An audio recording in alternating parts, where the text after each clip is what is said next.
You suck at chess, but don't worry, we all do. So stop jumping out of your balcony when you lose a chess game, because today you will suck a little bit less. Okay, so today we're playing a 600 player from Serbia. And in case you guys are new around here, this is a speedrun account. It is approved by chess.com, so every single point that my opponent loses during this game, they will be refunded back to their account, so they're basically not losing anything. Now my opponent plays knight to g4, he's not developing his pieces, he's not castling his king, so I think it is just about time we start expanding in the center. Is that right? Looks good enough for me. We're opening up files around the king. If he takes the pawn on d5, I'm not even gonna take back. I'm gonna develop my rook to e1 with a check. You have to cover up with the bishop, I'm guessing, and then I take on d5 with the knight, and now the bishop would be attacked by the knight and by the rook on e1. There we go. Let's take on d5 with the knight.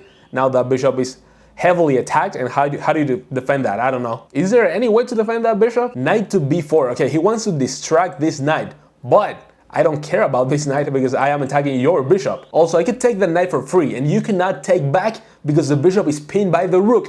So you probably have to take the queen on d1 to try and distract my rook, and if I take with the rook, now the bishop is not pinned anymore, so you can take back on b4. But if I take the knight on b4 and you take my queen, I can take back with the bishop, and now the bishop on e7 is still pinned and you cannot take the knight on b4. And having said that, I'm not gonna do any of that. I'm actually just gonna take the bishop on e7 with a check. So now you can never castle in the game. You have to move the king to f8 or take the rook with the queen. I'm looking at some crazy sacrifices like rook takes f7 with a check, and after you take that, this bishop is looking at the king via an x-ray. Maybe that doesn't even work, so let's just bring the rook back for now. Rook to e4, now attacking this knight on b4 and putting a little bit of pressure on the knight on g4. Okay, he takes on d5 with the knight.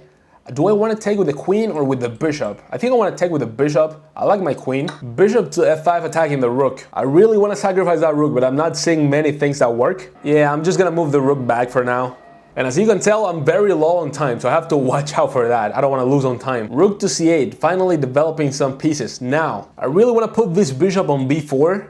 So like bishop d2, and if you take this bishop on d5, now I have bishop to b4 with a check, and the queen is gonna fall on the next move. And if you go like rook to c5 defending the queen, well, I can simply take the queen and you can't take back because the rook is pinned by the bishop. So I like that. Let's go bishop to d2 and bishop b4 on the next move. Oh no, my bishop. Oh, he took it. Oh my god. I was not expecting that. Well, you're 600. Maybe I was expecting that. Okay, let's go bishop b4 now with a check. The queen is gonna fall on the next move, and this is pretty much game over. Again, if you block with the rook defending the queen, the rook is not really defending anything. I can just take the queen and you cannot take back because the rook is pinned by the bishop.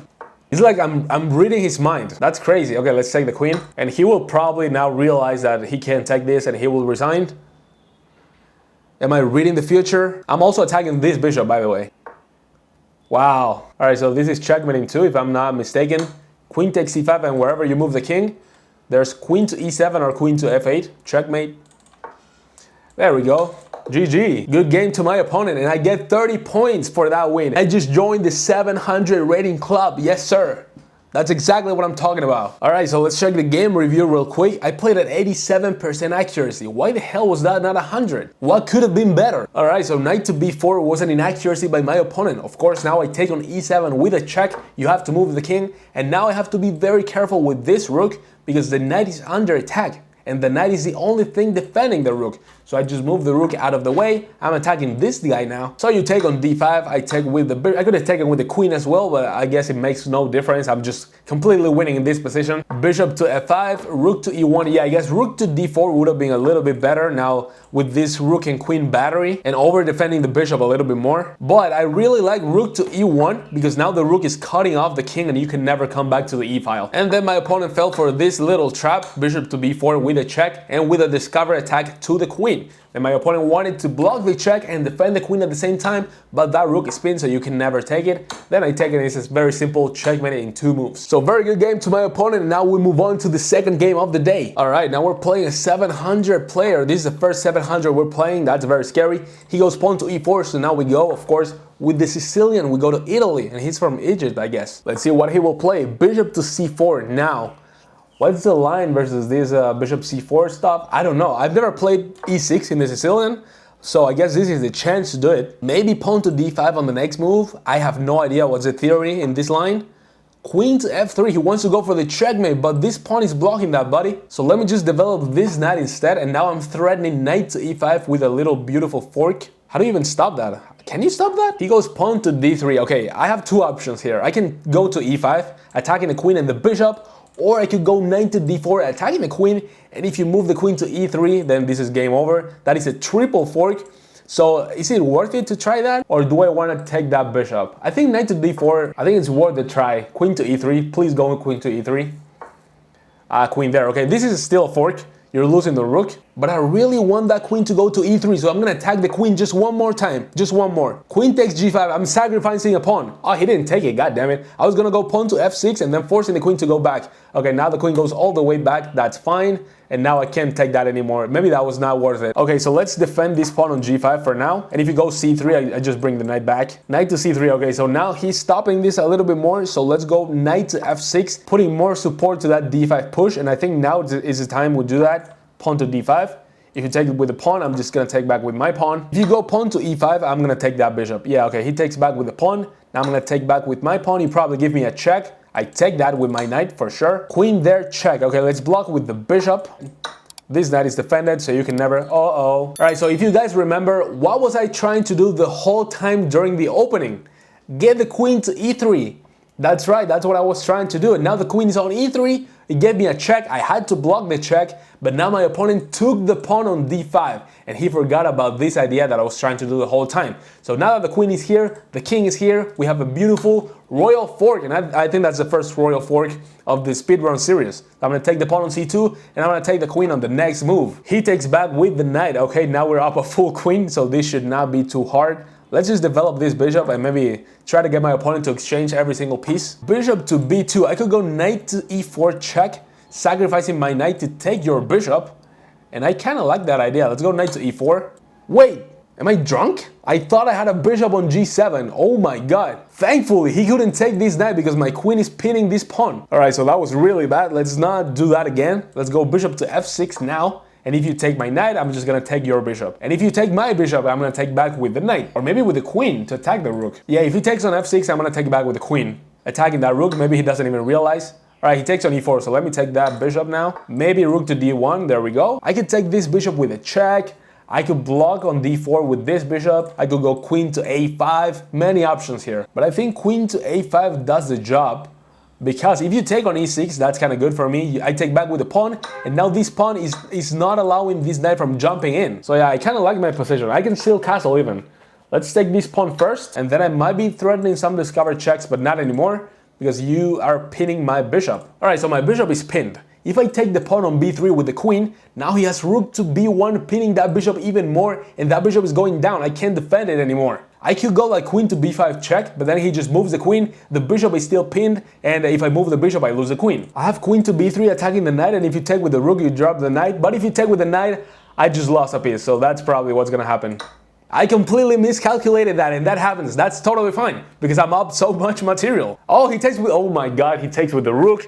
No, bro, you had to take with the knight. Now this knight is not defended by anybody, and I take with the queen. But you know what? That's totally fine. That happens every single time. You blunder, but your opponent doesn't find the good punishment for that blunder, so he blunders even worse. He's just a blunder party all of a sudden, but that's fine. It happens. Not everyone is finding the good responses to a blunder. We're not stockfish. And now my opponent resigned. Very good game to my opponent, and I actually want to check the game review for this one. All right, so in this position, my bishop is pinned, and I was a little bit worried about knight to c4, putting even more pressure on that bishop, and I would be losing a piece. So I got afraid of that, and I moved my queen out of the way, but of course that allows knight to c4, and I'm actually losing a piece. But a better response would have been to attack the attacker. You know, this rook is causing the trouble, so let's get rid of that rook, and all the problems are solved. If you go knight to c4 now, well, I just take the rook. And that's it. You take back with whomever you want, and then I just move my bishop out of the way. There's no threat anymore. But just remember that everyone blunders. You can be a 200, you can be Magnus Carlsen. Everyone does. You just have to keep your head up and don't resign after the first blunder. Your opponent might not even find the best response to that blunder. He might end up blundering even worse. And now we go into the third game. Oh my god, we're playing a Colombian. Yes sir, finally, a neighbor. I'm gonna write him a DM actually. I said hola.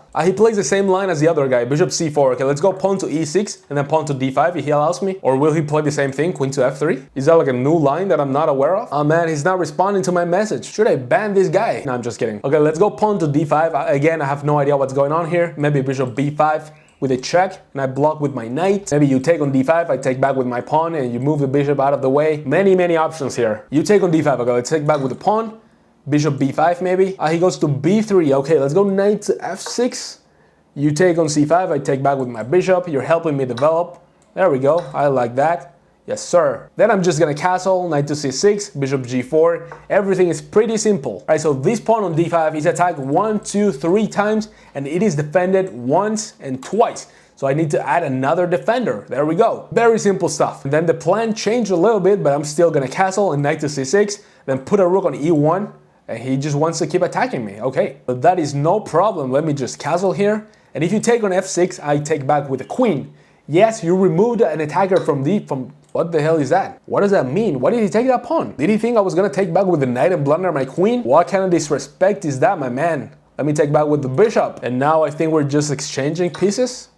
What is going on? The queen is defended, my guy, and now I'm attacking your bishop. If you take on f6, there's rook to e8 and your king is a little bit loose. That's why it's very important to castle. People think you just have to attack without caring about anything or anyone. No, you have to get your king to safety and then you can attack. Not before, it doesn't work like that. Now rook to e8, maybe king to f1, I'm guessing. King to f1, I might go queen to c4 check.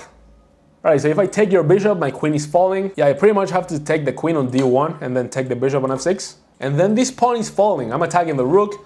Rook to f1, rook to d8 check, king to c1, bishop check, king to b1. Kinda like that, but could be better. But let me take that bishop.